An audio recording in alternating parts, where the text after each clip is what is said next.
இப்போ காம்போனன்ட்ஸ்னால் என்னென்னு உங்களுக்கு தெரிஞ்சிருச்சு. இந்த ரியாக்டில் கிளாஸ் காம்போனன்ட்ஸ்னால் என்னென்னு நீங்கள் தெரிஞ்சுக்கணும். கிளாஸ் காம்போனன்ட்ஸ்னால் என்னன்றது தெரிஞ்சுக்கிறதுக்கு நம்ம இந்த இடத்துலையே ஒரு கிளாஸ் காம்போனண்ட்டை உருவாக்க போகிறோம். இந்த எஸ்ஆர்சி ஃபோல்டருக்குள்ளே நம்ம புதுசாக ஒரு ஃபைலை உருவாக்கலாம். table.js அப்படின்றது அந்த ஃபைலுடைய பெயர். இப்போ இந்த table.jsக்குள்ளே ஒரு காம்போனண்ட்டை உருவாக்க போகிறோம். அது ஒரு கிளாஸ் காம்போனண்ட். அதுக்கு கிளாஸ்ன்னு சொல்லிட்டு நம்ம ஒரு கீவேர்ட் பயன்படுத்தணும். அதுக்கடுத்து அந்த காம்போனண்ட்டோடைய பெயர் டேபிள். இப்போ இதை இப்படியே ஓப்பன் பண்ணி இப்படியே விட்டுட்டா இது ஒரு சாதாரண ஜாவாஸ்கிரிப்ட் கிளாஸ். ஆனால் இது ஒரு ரியாக்ட் காம்போனண்ட்டாக மாறணும் அப்படின்னா நம்ம ஒரு கிளாஸோட எக்ஸ்டெண்ட் பண்ணணும். அதனால் எக்ஸ்டென்ஸ் அப்படின்னு சொல்லிட்டு இங்கே ஒரு கீவேர்டு கொடுத்து இதுக்கு அடுத்து காம்போனண்ட் அப்படின்னு டைப் பண்ணிங்கன்னா உங்களுக்கு விஎஸ் கோட் எடிட்டரில் ஆட்டோ கம்ப்ளீட்டில் ஒரு ஆப்ஷன் வரும், காம்போனண்ட்டுன்னு சொல்லிட்டு. அது ரியாக்ட்ன்ற பேக்கேஜுக்குள்ளேருந்து வரும். இதை செலக்ட் பண்ணிட்டீங்கனாலே உங்களுக்கு அந்த ரியாக்ட் பேக்கேஜ்லேருந்து இந்த காம்போனண்ட் கிளாஸை மட்டும் கொண்டு வந்து மேலே வந்துடும். இப்போது இந்த கிளாஸுக்கு இந்த காம்போனண்ட் என்னென்னு தெரியும், அதை எக்ஸ்டெண்ட் பண்ணிடுச்சு. இப்போது இது ஒரு ரியாக்டோடைய காம்போனண்ட் கிளாஸை எக்ஸ்டெண்ட் பண்ணியிருக்க டேபிளுங்கிற காம்போனண்ட். காம்போனண்ட் கிளாஸை எக்ஸ்டெண்ட் பண்ணாலே நிச்சயமாக நீங்கள் ஒரு விஷயத்தை பண்ணணும். அதுதான் ரெண்டருங்கிற மெத்தட். அதை இங்கே பயன்படுத்தணும். இந்த ரெண்டர் மெத்தட் என்ன பண்ணோம் அப்படின்னு பார்த்தீங்கன்னா ஏதோ ஒன்று ரிட்டர்ன் பண்ணோம்.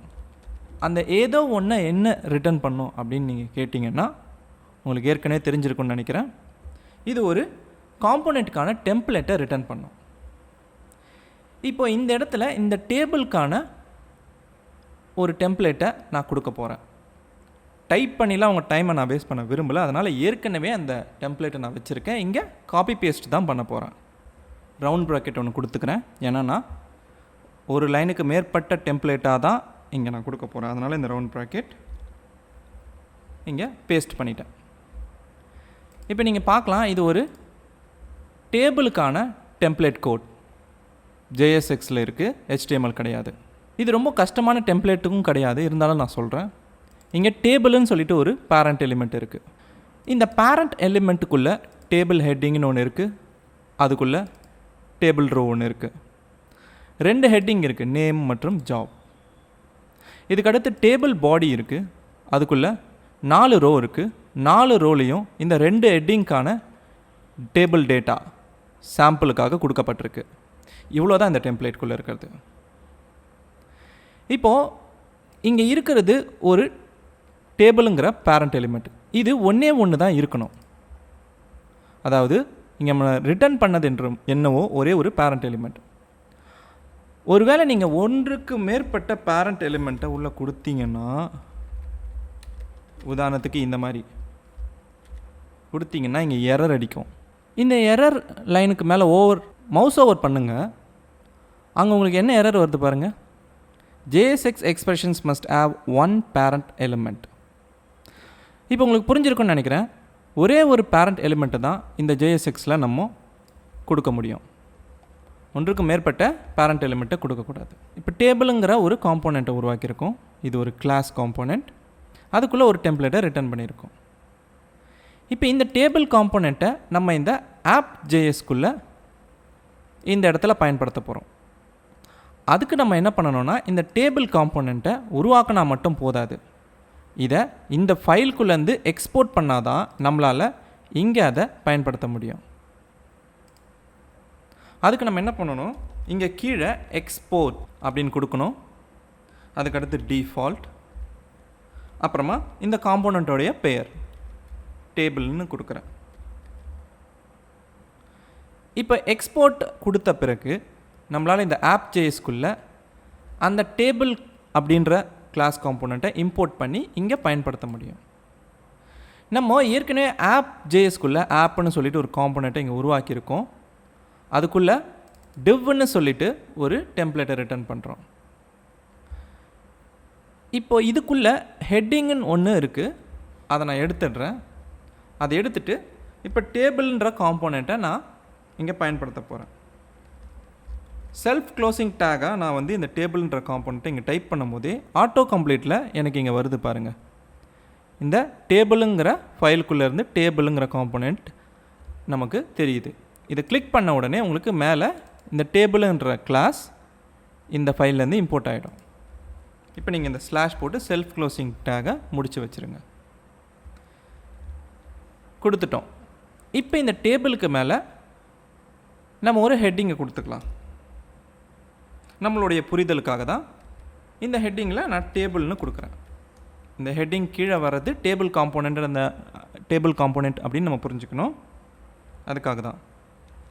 அப்புறம் இந்த டிவ்ல கிளாஸ் ஒன்று கொடுத்துருக்குறேன் ஆப்னு சொல்லிட்டு. அதுக்கு பதிலாக index.cssக்குள்ளே சில சிஎஸ்எஸ்ஸை போட்டிருந்தேன் இல்லையா? அப்போது கண்டெய்னர்னு சொல்லிட்டு ஒரு கிளாஸை நான் ஏற்கனவே இங்கே வச்சுருக்கிறேன். அதை நான் வந்து இங்கே பயன்படுத்திக்கிறேன். சரியா? ஏன்னா இது இந்த டிவ்வுக்கு ஒரு சில ஸ்டைலிங்கை கொடுக்கும். நம்ம பார்க்குறதுக்கு கொஞ்சம் நல்லா தெரியும், அவ்வளோதான். இது கட்டாயம் கிடையாது, தேவைன்னா நீங்கள் பயன்படுத்திக்கலாம். இப்போ இது எல்லாத்தையும் பண்ணிவிட்டு சேவ் பண்ணிவிடுங்க.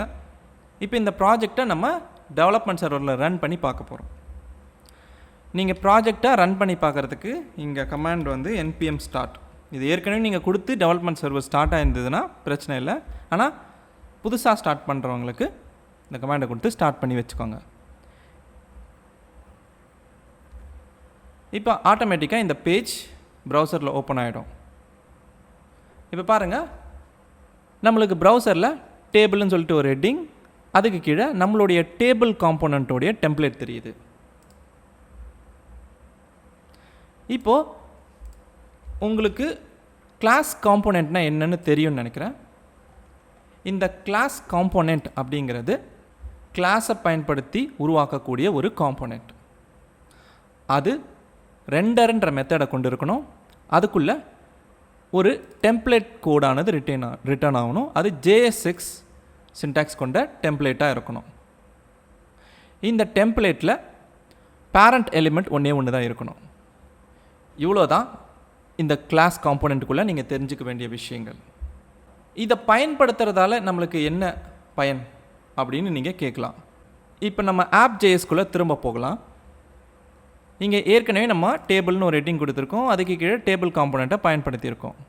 இப்போ நம்ம என்ன பண்ண போகிறோம், இந்த 2 லைனையும் காப்பி பண்ணி அப்படியே கீழே இன்னும் ஒரு 2 லைனாக வச்சுக்கிறோம். இந்த தடவை மேலே இருக்கிற ஹெட்டிங்க்கு டேபிள் 1ன்னும் கீழே இருக்கிற ஹெட்டிங்க்கு டேபிள் 2ன்னு வச்சுட்டு சேவ் பண்ணிவிட்டு ப்ரௌசரை போய் பார்க்கலாம். இப்போ பாருங்கள், டேபிள் 1ன்னு சொல்லிட்டு ஒரு ஹெட்டிங் இருக்குது. அதுக்கு கீழே டேபிள் காம்போனண்ட்டோடைய அவுட்புட் தெரியுது. அதே மாதிரி டேபிள் காம்போனண்ட் 2ன்னு ஒரு ஹெட்டிங், அது கீழே மறுபடியும் இதே டேபிள் காம்போனண்ட்டோடைய அவுட்புட் தெரியுது. ஆக நீங்கள் உருவாக்குனது ஒரு தடவை தான், ஆனால் பயன்படுத்துறது 2 தடவை. இதுதான் நம்ம ஒரு காம்போனண்ட்டை உருவாக்குறதுக்கான முக்கியமான நோக்கம்.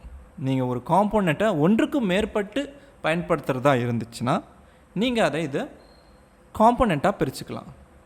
அப்படி இல்லை, நீங்கள் ஒரு தடவை பிரித்தாலும் அது நல்லதுக்கு தான். ஏன்னா அப்போ தான் ஒரு காம்போனண்ட்டுக்கும் இன்னொரு காம்போனண்ட்டுக்குமான கோடு உங்களுக்கு என்னென்னு தெரியும்.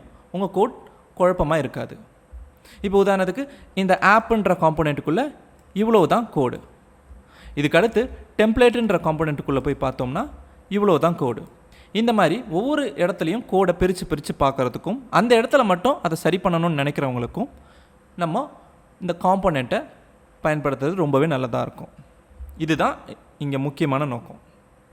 சரி, இப்போ கிளாஸ் காம்போனண்ட்டை பற்றி நீங்கள் தெரிஞ்சுக்கிட்டீங்க. அடுத்தது ஃபங்க்ஷனல் காம்போனண்ட். ஃபங்க்ஷனல் காம்போனண்ட்னா என்னென்னு தெரிஞ்சுக்கிறதுக்கு நம்ம இதே காம்போனண்ட், அதாவது டேபிள் காம்போனண்ட்டுன்ற இந்த கிளாஸுக்கு மேலே ஒரு கான்ஸ்டண்ட்டை உருவாக்கிக்கலாம். அந்த கான்ஸ்டண்ட்டுக்கு டேபிள் ஹெட்டர் அப்படின்னு பேர்.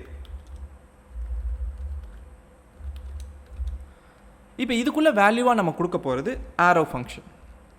ஆரோ ஃபங்க்ஷன் அதோட சின்டாக்ஸ் இப்படி தான் இருக்கும். இது ES6 படித்தவங்களுக்கு, அதாவது ஜாவாஸ்கிரிப்டோட ES6 வெர்ஷனில் ஆரோக்கான சின்டாக்ஸ் இதுதான். ஆரோ ஃபங்க்ஷன் ஒரு விஷயத்தை ரிட்டர்ன் பண்ண போகுது. அது என்ன ரிட்டர்ன் பண்ண போகுதுன்னா ஒரு டெம்ப்ளேட். அதுக்கு நம்ம என்ன பண்ணிக்கலாம், இங்கே கீழே இந்த டேபிள் அப்படின்ற பேரண்ட் எலிமெண்ட்டுக்குள்ளே டேபிள் ஹெட்டிங்னு ஒன்று இருக்குல்ல, அதை அப்படியே கட் பண்ணி இங்கே ரவுண்ட் ப்ராக்கெட்டுக்குள்ளே போட்டு ரிட்டர்ன் பண்ணலாம். அடுத்தது இன்னொரு கான்ஸ்டண்ட்டை உருவாக்கலாம். அதுக்கு பெயர் வந்து டேபிள் பாடி. இதுக்குள்ளேயும் ஆரோ ஃபங்க்ஷன். இந்த ஆரோ ஃபங்க்ஷனும் எதையோ ரிட்டர்ன் பண்ண போகுது. ரிட்டர்ன் பண்ண போகிறது ஒரு டெம்ப்ளேட். அந்த டெம்ப்ளேட் என்னென்னா, இங்கே கீழே நம்ம இந்த டேபிள் காம்போனண்ட்டில் ரிட்டர்ன் பண்ணுற இந்த டெம்ப்ளேட் கோடில் பாடின்னு ஒரு எலிமெண்ட் இருக்குல்ல, அதை அப்படியே கட் பண்ணி இங்கே இந்த டேபிள் பாடின்ற கான்ஸ்டன்ட்டுக்குள்ளே ஆரோ ஃபங்க்ஷனில் ரிட்டர்ன் பண்ணுறோம். இப்போ பாருங்கள், ரெண்டு கான்ஸ்டன்ட்டுக்குள்ளே ரெண்டு ஆரோ ஃபங்க்ஷன்ஸ், அது ரெண்டுமே ரெண்டு JSX எலிமெண்ட் கொண்ட டெம்ப்ளேட்டை ரிட்டர்ன் பண்ணுது. இப்போது இந்த ரெண்டு கான்ஸ்டன்ட்டுமே என்னன்னு கேட்டிங்கன்னா, கீழே நீங்கள் எப்படி இந்த டேபிளில் ஒரு காம்போனெண்ட்டுன்னு சொல்கிறீங்களோ அதே மாதிரி இப்போ இதுவும் காம்போனெண்ட்டுகள். இதை ஃபங்க்ஷனல் காம்போனெண்ட் அப்படின்னு சொல்கிறாங்க. கீழே இந்த டேபிள் காம்போனெண்ட்டை பாருங்கள். டேபிள்ன்ற ஒரு கிளாஸை பயன்படுத்தியிருக்கணும், அது காம்போனெண்ட்ன்ற கிளாஸை எக்ஸ்டெண்ட் பண்ணணும், ரெண்டர்ன்ற மெத்தடை பயன்படுத்தணும், அதுக்கப்புறம் தான் உள்ள ஒரு டெம்ப்ளேட் அதை ரிட்டர்ன் பண்ணணும். ஆனால் இங்கே ஒரு கான்ஸ்டண்ட்டை உருவாக்குறோம், அதுக்குள்ளே ஆரோ ஃபங்க்ஷனை கொடுக்குறோம், டெம்ப்ளேட்டை ரிட்டர்ன் பண்ணுறோம். சிம்பிளாக முடிஞ்சதால தான் இதை சிம்பிள் காம்போனெண்ட்டுன்னு சொல்கிறாங்க, அல்லது ஃபங்க்ஷன் காம்போனெண்ட் கூட சொல்லலாம். இப்போது நம்ம இந்த மாதிரி உருவாக்குனதால என்ன பயன் அப்படின்னு நீங்கள் கேட்கலாம். நான் சொல்லிட்டேன் இல்லையா, இதுவும் ஒரு காம்போனெண்ட்டுன்னு சொல்லிட்டு. நம்மளால் ஒரு காம்போனெண்ட்டை JSXக்குள்ளே பயன்படுத்த முடியும். இப்போ இந்த டேபிள்ன்ற கிளாஸ் காம்போனெண்ட்டுக்குள்ளே ஃபங்க்ஷனல் காம்போனெண்ட்டை பயன்படுத்த முடியும். இப்போ இந்த டேபிளுங்கிற எலிமெண்ட் இருக்கு இல்லையா, பேரண்ட் எலிமெண்ட், அதுக்கு உள்ள நான் டேபிள் ஹெட்டர் அப்படின்னு இந்த செல்ஃப் க்ளோசிங் டேகை பயன்படுத்தினா மேலே இருக்கிற இந்த காம்போனெண்ட்டை நான் இதுக்குள்ளே பயன்படுத்துகிறதா அர்த்தம். அதுக்கடுத்து இதே மாதிரி டேபிள் பாடின்னு சொல்லிட்டு செல்ஃப் க்ளோசிங் டேக்கில் பயன்படுத்துகிறேன். இப்போ பாருங்கள், இந்த பேரண்ட் எலிமெண்ட்டுக்குள்ளே ரெண்டு காம்போனெண்ட்டை பயன்படுத்தியிருக்கேன். ஆக இந்த டேபிள் காம்போனெண்ட்டுக்குள்ளே ரெண்டு ஃபங்க்ஷனல் காம்போனெண்ட்டை பயன்படுத்தியிருக்கேன். இப்போ நான் போயிட்டு சேவ் பண்ணிவிட்டு என்னுடைய அவுட்புட்டை போய் பார்த்தோன்னா அதே அவுட்புட்டு தான். ஆனால் இந்த தடவை நம்ம ஃபங்க்ஷனல் காம்போனெண்ட்டையும் பயன்படுத்தி அவுட்புட்டை வர வச்சுருக்கோம். நம்ம கோடை இன்னுமே ரொம்ப தரம் பிரிச்சிருக்கோன்னு சொல்லலாம்.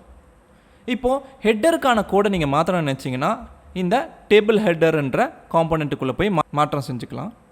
அதே மாதிரி டேபிள் பாடிக்குள்ளே போய் நம்ம ஏதாவது மாற்றதை இருந்தால் மாற்றிக்கலாம். நம்ம ஒரே இடத்துல கோடு எல்லாத்தையும் போட்டு வைக்கலாம். இதுதான் நம்ம இந்த ஃபங்க்ஷனல் காம்போனெண்ட்டை வச்சு பயன்படுத்தின ஒரு நல்ல விஷயம். கோடை ரொம்ப அழகாக தரம் பிரிச்சிருக்கும். சரி, இப்போ உங்களுக்கு ஃபங்க்ஷனல் காம்போனெண்ட்னா என்னென்னு தெரிஞ்சு போச்சு, கிளாஸ் காம்போனெண்ட்னா என்னென்னு தெரிஞ்சு போச்சு. ரெண்டுத்துக்குமான வித்தியாசம் என்னென்னா, நம்ம இதை கிளாஸை வச்சு உருவாக்குறதால இது கிளாஸ் காம்போனெண்ட், இங்கே ஒரு ஃபங்க்ஷன் வச்சு உருவாக்குறதால இது ஃபங்க்ஷனல் காம்போனெண்ட். இவ்வளோ தான் அதுக்கு வித்தியாசம். கடைசியாக உங்களுக்கு ஒரு கேள்வி இருக்கலாம், இந்த ரவுண்ட் ப்ராக்கெட் ஆனது எல்லா ரிட்டர்ன் ஸ்டேட்மெண்ட்டுக்கு அப்புறம் வரணுமா அப்படின்னு. அது நிச்சயமாக அவசியம் கிடையாது. ஒருவேளை உங்களுடைய JSX டெம்ப்ளேட்டோடைய கோடு ஒரே லைனில் முடியுதுன்னு வச்சுக்கோங்க, இந்த மாதிரி. இப்போ நீங்கள் இந்த ரவுண்ட் ப்ராக்கெட்டை பயன்படுத்த வேண்டிய அவசியம் கிடையாது. அதனால் ரவுண்ட் ப்ராக்கெட்டுன்றது சின்டாக்ஸ் கிடையாது. உங்களுடைய கோடை மொத்தமாக நம்ம ஒரு பகுதியாக கவர் பண்ணுறோன்றத ஜாவாஸ்கிரிப்ட் கிட்ட சொல்கிறோம். இதுக்காக தான் இந்த ரவுண்ட் ப்ராக்கெட்ஸ் ஆனது பயன்படுத்தப்படுது.